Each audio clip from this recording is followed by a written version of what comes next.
Assalamualaikum warahmatullahi wabarakatuh. Bismillahirrahmanirrahim.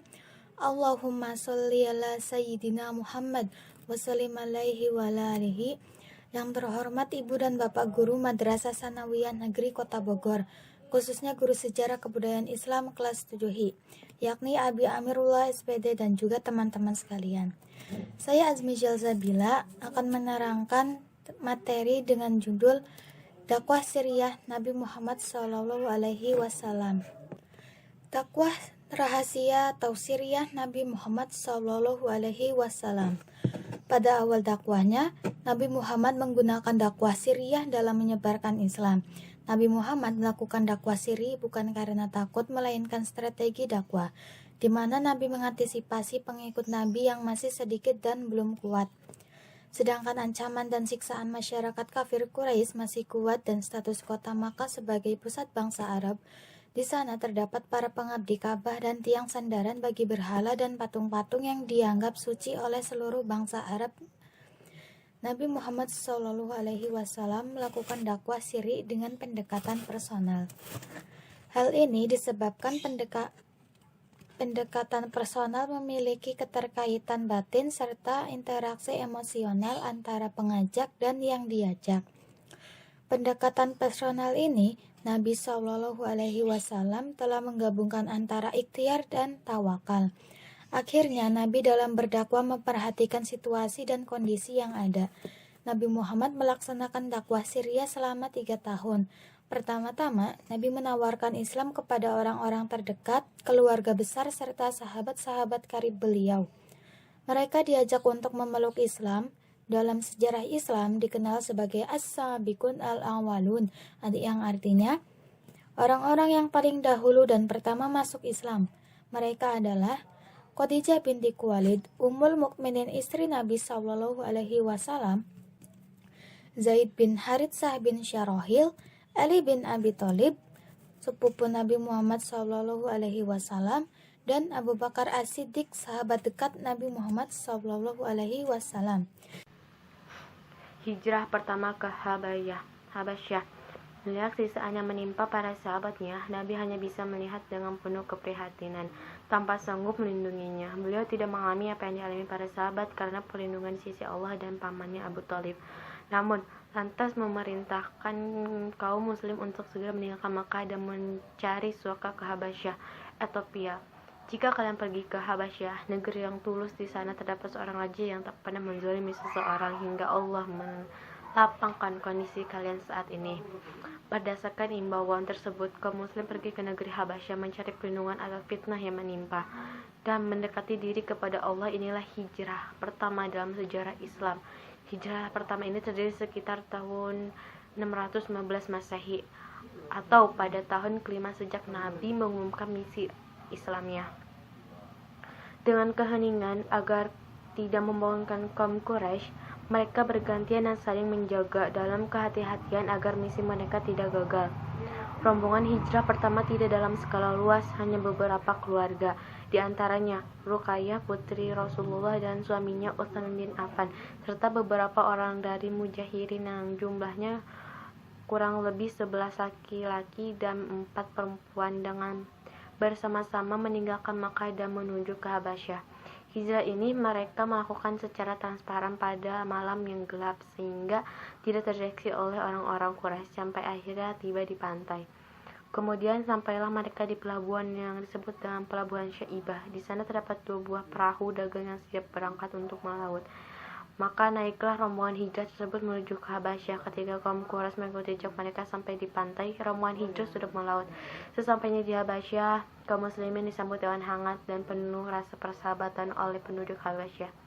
Lalu Raja Habasyah menempatkan mereka di sebuah tempat yang berada di sebelah 3 rai. Tempat tersebut dinamakan Negas. Ini isinalah tempat penyebaran Islam pertama di negeri orang.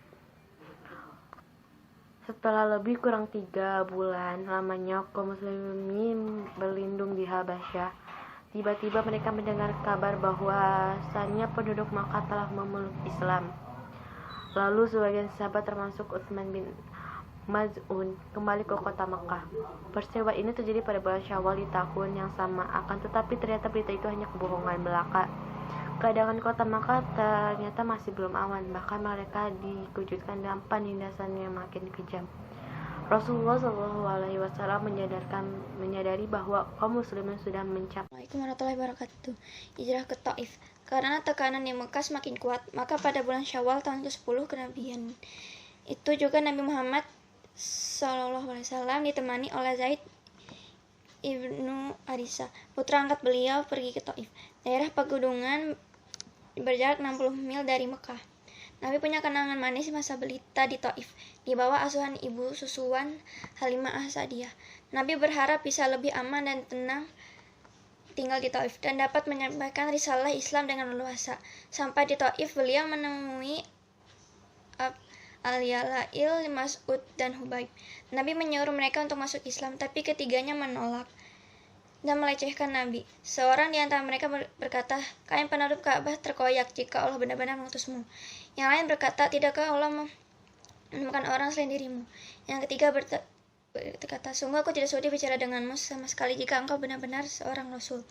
Nabi berada di Taif selama 10 hari dan secara intensif mendatangi para pemuka masyarakat Taif satu persatu, tapi tidak ada yang mau menerima seruan Nabi.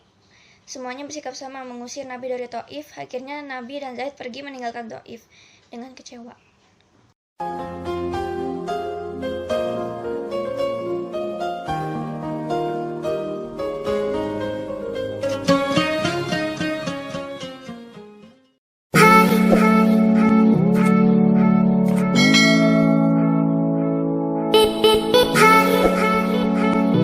Assalamualaikum warahmatullahi wabarakatuh. Bismillahirrahmanirrahim. Alhamdulillahirabbil alamin. Allahumma sholli ala sayyidina Muhammadin wasallam alaihi wala alihi. Perkenalkan, nama saya Muhammad Zikri Aldiansyah, kelas 7H dari kelompok 3 yang beranggotakan 1. Nadira Haura, 2. Medina, 3. Muhammad Zikri Aldiansyah, yaitu saya sendiri, 4. Muhammad Raihan Rayagung, 5. Raden Keisa Citra Aluna. Pada kesempatan kali ini saya akan menjelaskan strategi dakwah Nabi Muhammad SAW di Mekah, yaitu tentang dakwah rahasia atau sirriyah. Rasulullah SAW merupakan Nabi terakhir sekaligus Rasul yang diangkat pada tanggal 17 Ramadan atau 13 tahun sebelum Hijriah atau 610 Masehi dengan usia 40 tahun, yang memiliki sejarah dakwah pada periode Mekah. Setelah itu selama 13 tahun atau 610 sampai 612 Masehi, secara berangsur-angsur wahyu beberapa ayat Al-Quran diturunkan kepada beliau sebanyak 4.726 ayat meliputi 89 surat. Pada salah satunya adalah surat Al-Mudaththir ayat 1-7 yang diturunkan setelah wahyu pertama, di mana surah Al-Mudaththir diturunkan dengan perintah Allah Subhanahu wa taala agar Nabi Muhammad SAW berdakwah dengan menyiarkan agama Islam kepada seluruh umat manusia. Sedangkan isi ajaran yang disampaikan oleh Rasulullah SAW awal kenabiannya adalah tentang keesaan Allah Subhanahu wa taala, hari kiamat sebagai hari pembalasan kesucian jiwa dan persaudaraan dan persatuan. Tujuan dakwah Rasulullah SAW pada periode Mekah adalah agar masyarakat Arab mampu meninggalkan kejahiliannya dalam bidang agama, moral, dan hukum, sehingga menjadi umat yang mempercayai kebenaran Allah Subhanahu wa taala dan ajaran agama Islam yang disampaikan, sekaligus agar dapat mengamalkannya dalam kehidupan sehari-hari agar dapat tercapainya tujuan-tujuan tersebut. Maka dalam berdakwah Rasulullah SAW mempunyai strategi dakwah yang beliau lakukan, salah satunya yaitu dakwah secara sembunyi-sembunyi. Dakwah Rasulullah secara sembunyi ini menyerukan agama Islam kepada para kerabat, sahabat. Saya Nadira Putri Haura dari kelas 7H ingin menyampaikan tentang Perjanjian Aqobah. Perjanjian Aqobah adalah perjanjian yang dilakukan antara Nabi Muhammad SAW dengan penduduk Yastrib. Perjanjian ini dilakukan di Bukit Aqobah, salah satu bukit yang berada di Mekah. Perjanjian Aqobah terjadi 2 kali, yaitu Perjanjian Aqobah pertama dan kedua. Perjanjian Aqobah pertama terjadi pada tahun ke-12 kenabian atau sekitar dengan 621 Masehi. Nabi Muhammad SAW menemui dan menyampaikan dakwahnya pada rombongan haji yang berasal dari Yastrib. Rombongan ini berjumlah 12 orang. Rombongan ini menyambut dakwah Nabi Muhammad SAW dan menyatakan keislamannya, lalu dilakukan kesepakatan antara keduanya yang kemudian dikenal sebagai Perjanjian Aqobah pertama. Isi Perjanjian Aqobah pertama yaitu: 1. Kami tidak akan menyekutukan Allah. Yang kedua, kami tidak akan mencuri. Yang ketiga, kami tidak akan berzina. Yang keempat, kami tidak akan membunuh anak-anak kami. Yang kelima, kami tidak akan memfitnah dan menghasut. Dan yang keenam, kami tidak akan mendurhakai Nabi Muhammad SAW. Perjanjian Aqobah kedua terjadi pada tahun ke-13 kenabian atau sekitar dengan 622 Masehi. Rombongan haji yang berasal dari Yastrib berjumlah 73 orang menemui Nabi Muhammad SAW. Mereka menyampaikan permohonan agar Nabi Muhammad SAW bersedia datang ke kota Yastrib dan menyampaikan dakwahnya. Kemudian dilakukan kesepakatan antara kedua yang dilakukan di Bukit Aqobah. Perjanjian ini dikenal dengan nama Perjanjian Aqobah kedua.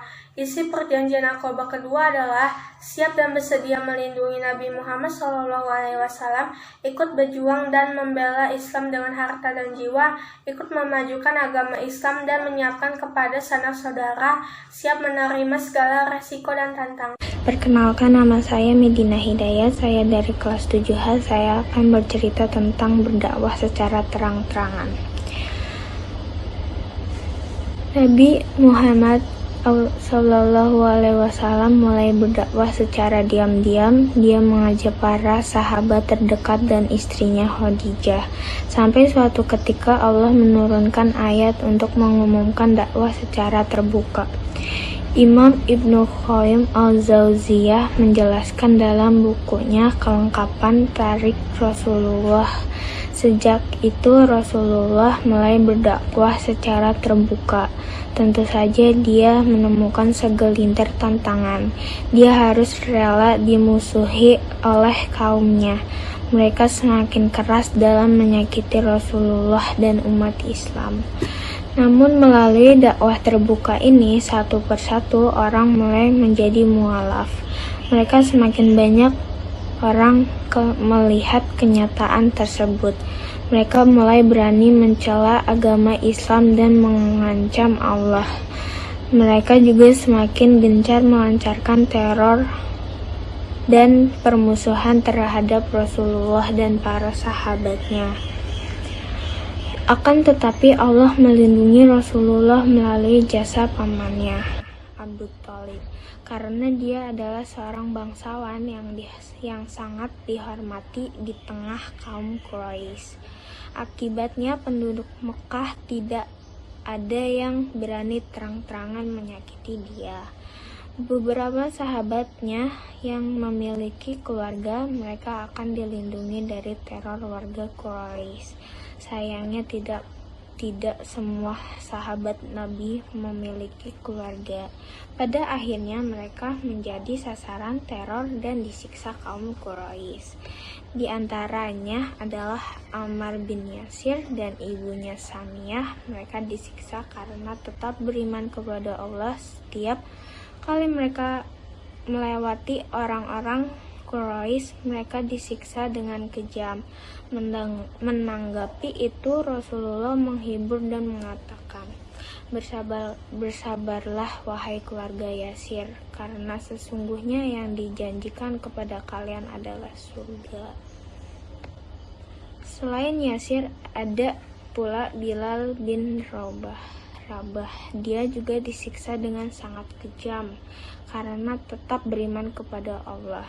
Namun dia mengabaikan teror kaumnya supaya keluarga dari Islam dia harus rela mengkorbankan jiwanya.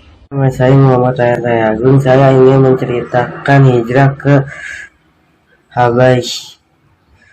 Wakil dari penilaian dua tanah suci Abdullah bin Abdul Aziz Ali Saud telah menceritakan sebagian kesulitan yang dialami Nabi Muhammad SAW beserta pengikutnya. Setelah orang-orang Quraisy merasa bahwa usaha mereka untuk melunakkan Abu Thalib tidak berhasil, maka mereka melancarkan bermacam-macam gangguan dan penghinaan pada Nabi dan memperhebatkan siksa-siksaan di luar peri kemanusiaan terhadap pengikut-pengikut beliau. Akhirnya Nabi tidak tahan melihat penderitaan sahabat-sahabatnya itu, lalu menganjurkan kepada mereka agar hijrah ke Habasyah yang rakyatnya menganut agama Kristen, dan Rasul mengetahui bahwa Raja Habasyah yaitu Najasyi dikenal adil.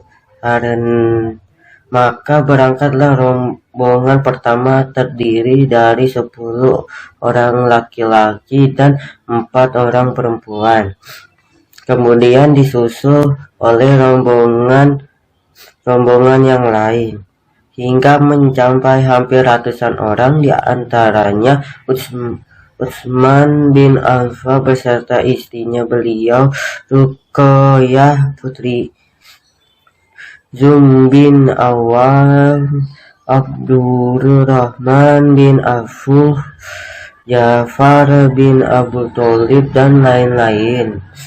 Peristiwa tersebut terjadi pada tahun kelima sesudah Nabi Muhammad menjadi Rasul. Setibanya di negeri Habasyah, mereka mendapatkan penerimaan dan perlindungan yang baik dari raja. Sikap baik yang ditunjukkan Raja Najasyi membawa gelisah para orang Quraisy, karena mereka mengutus Amr bin As dan Abdullah bin Rabi'ah yang memintanya agar mengembalikan orang-orang Mekah yang hijrah itu, dan permintaannya ditolak raja. Demikian hasil kerjasama kelompok kami atau kelompok 3. Kami ucapkan terima kasih. Wabillahi taufiq wal hidayah. Wassalamualaikum warahmatullahi wabarakatuh.